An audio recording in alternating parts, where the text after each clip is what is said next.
Meski awalnya menggebu-gebu muncul ke publik merasa difitnah dan melaporkan Norma Risma, nyali Rozi Zai kini malah mulai menciut. Pengacara Rozi Zai Jumadi yang awalnya tidak masalah ketika Norma Risma menggandeng pengacara kondang Hotman Paris mulai menyinggung bahasa perdamaian.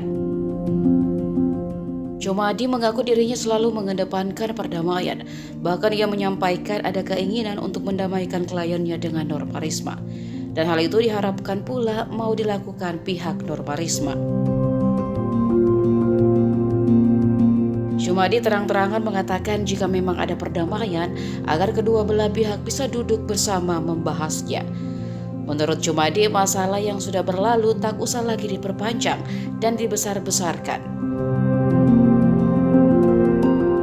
Ia juga mengaku telah memberikan saran tersebut kepada Rozi Zai Hakiki, selaku kliennya dalam kasus ini.